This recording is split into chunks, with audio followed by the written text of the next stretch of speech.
Deuxième épître de Paul à Timothée, chapitre 1er. Paul, apôtre de Jésus-Christ, par la volonté de Dieu, pour annoncer la promesse de la vie qui est en Jésus-Christ, à Timothée, mon enfant bien-aimé. Que la grâce, la miséricorde et la paix te soient données de la part de Dieu le Père et de Jésus-Christ, notre Seigneur. Je rends grâce à Dieu, que mes ancêtres ont servi, et que je sers avec une conscience pure, de ceux que nuit et jour, je me souviens continuellement de toi dans mes prières, me rappelant tes larmes et désirant te voir afin d'être rempli de joie. Gardant le souvenir de la foi sincère qui est en toi, qui habita d'abord dans ton aïeul, Loïs, et dans ta mère, Eunice, et qui, j'en suis persuadé, habite aussi en toi. C'est pourquoi je t'exhorte à ranimer le don de Dieu que tu as reçu par l'imposition de mes mains. Ce n'est pas un esprit de timidité que Dieu nous a donné, mais un esprit de force, d'amour et de sagesse. N'aie donc point honte du témoignage à rendre à notre Seigneur, ni de moi, son prisonnier, mais souffre avec moi pour l'Évangile, par la puissance de Dieu qui nous a sauvés et nous a adressé une sainte convocation, non à cause de nos œuvres, mais selon son propre dessein, et selon la grâce qui nous a été donnée en Jésus-Christ avant les temps éternels, et qui a été manifestée maintenant, par l'apparition de notre Seigneur et Sauveur Jésus-Christ, qui a détruit la mort et a mis en évidence la vie et l'immortalité par l'Évangile. C'est pour cet Évangile que j'ai été établi prédicateur et apôtre, chargé d'instruire les païens. Et c'est à cause de cela que je souffre ces choses. Mais je n'en ai point honte, car je sais en qui j'ai cru, et je suis persuadé qu'il a la puissance de garder mon dépôt jusqu'à ce jour-là. Retiens dans la foi et dans la charité qui est en Jésus-Christ le modèle des saines paroles que tu as reçues de moi. Garde le bon dépôt, par le Saint-Esprit qui habite en nous. Tu sais que tous ceux qui sont en Asie m'ont abandonné, entre autres Pygèle et Hermogène. Que le Seigneur répande sa miséricorde sur la maison d'Onésiphore, car il m'a souvent consolé, et il n'a pas eu honte de mes chaînes. Au contraire, lorsqu'il est venu à Rome, il m'a cherché avec beaucoup d'empressement, et il m'a trouvé. Que le Seigneur lui donne d'obtenir miséricorde auprès du Seigneur en ce jour-là. Tu sais mieux que personne combien de services il m'a rendu à Éphèse.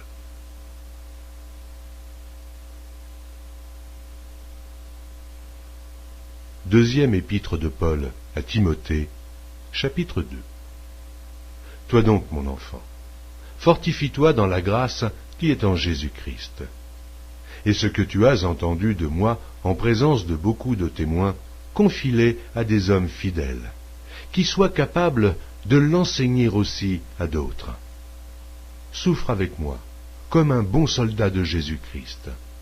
Il n'est pas de soldat qui s'embarrasse des affaires de la vie, s'il veut plaire à celui qui l'a enrôlé, et l'athlète n'est pas couronné s'il n'a combattu suivant les règles. Il faut que le laboureur travaille avant de recueillir les fruits. Comprends ce que je dis, car le Seigneur te donnera de l'intelligence en toutes choses.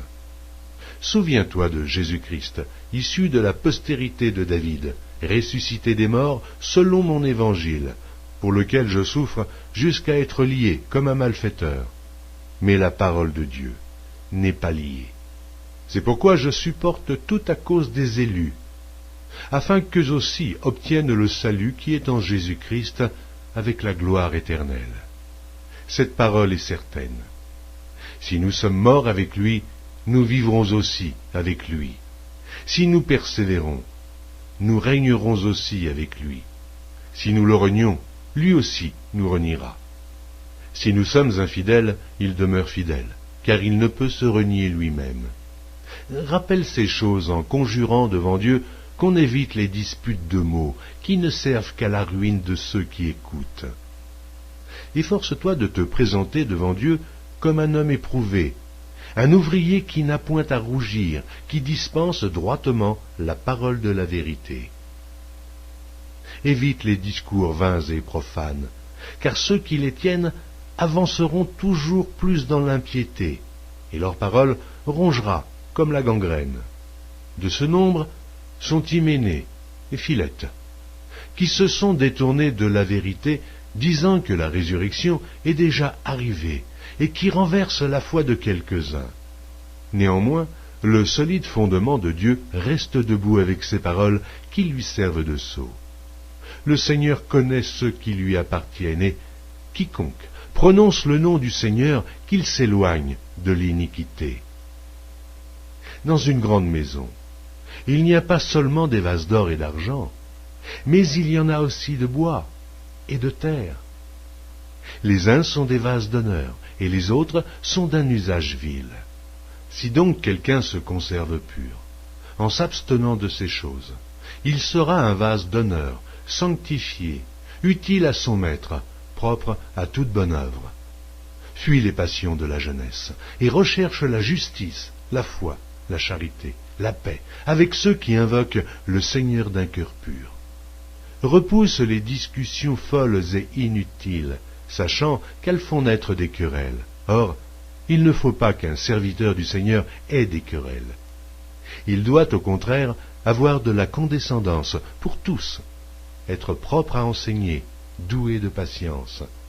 Il doit redresser avec douceur les adversaires, dans l'espérance que Dieu leur donnera la repentance pour arriver à la connaissance de la vérité, et que, revenus à leur bon sens, ils se dégageront des pièges du diable qui s'est emparé d'eux pour les soumettre à sa volonté.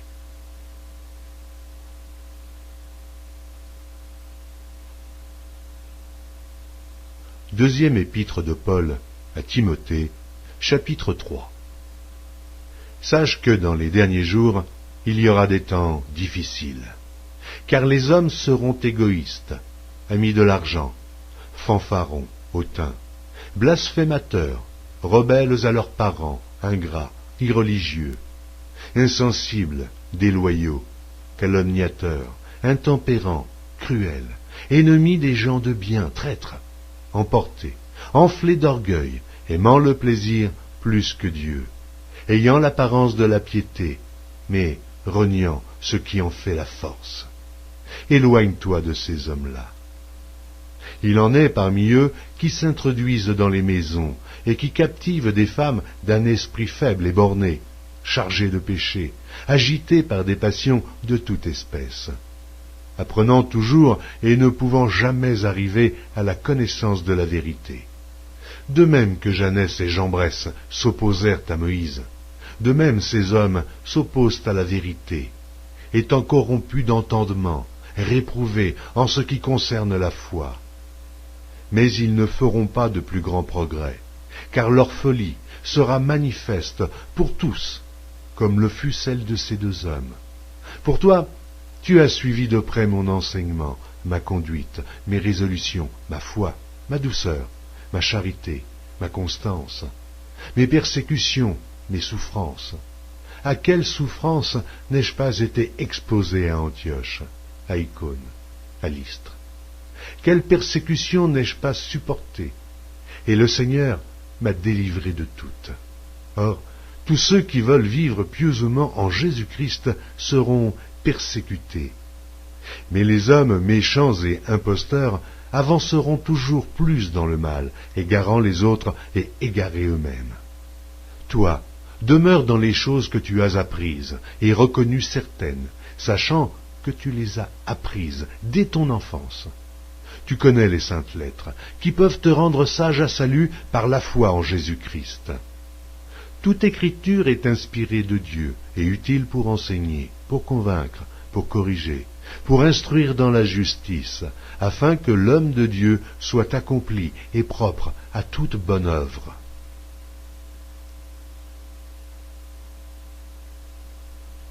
Deuxième épître de Paul à Timothée, chapitre 4.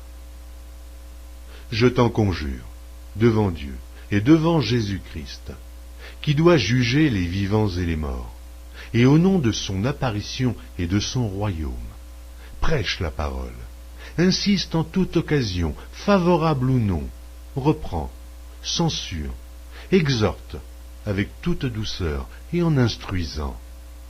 Car il viendra un temps où les hommes ne supporteront pas la saine doctrine, mais ayant la démangeaison d'entendre des choses agréables, ils se donneront une foule de docteurs, selon leurs propres désirs, détourneront l'oreille de la vérité et se tourneront vers les fables.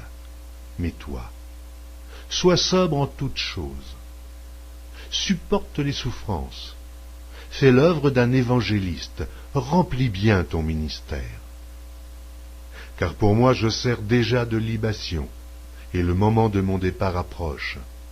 J'ai combattu le bon combat, j'ai achevé la course, j'ai gardé la foi. Désormais la couronne de justice m'est réservée. Le Seigneur, le juste juge, me le donnera dans ce jour-là, et non seulement à moi, mais encore à tous ceux qui auront aimé son avènement. Viens au plus tôt vers moi, car Démas m'a abandonné, par amour pour le siècle présent, et il est parti pour Thessalonique. Crescens est allé en Galatie, Tite en Dalmatie. Luc seul est avec moi. Prends Marc, et amène-le avec toi, car il m'est utile pour le ministère. J'ai envoyé Tychique à Éphèse. Quand tu viendras, apporte le manteau que j'ai laissé à Troas, chez Carpus, et les livres, surtout les parchemins. Alexandre, le forgeron, m'a fait beaucoup de mal. Le Seigneur lui rendra selon ses œuvres. Garde-toi aussi de lui, car il s'est fortement opposé à nos paroles. Dans ma première défense, personne ne m'a assisté, mais tous m'ont abandonné, que cela ne leur soit point imputé. C'est le Seigneur qui m'a assisté et qui m'a fortifié, afin que la prédication fût accomplie par moi, et que tous les païens l'entendissent. Et j'ai été délivré de la gueule du lion. Le Seigneur me délivrera de toute œuvre mauvaise, et il me sauvera pour me faire entrer dans son royaume céleste.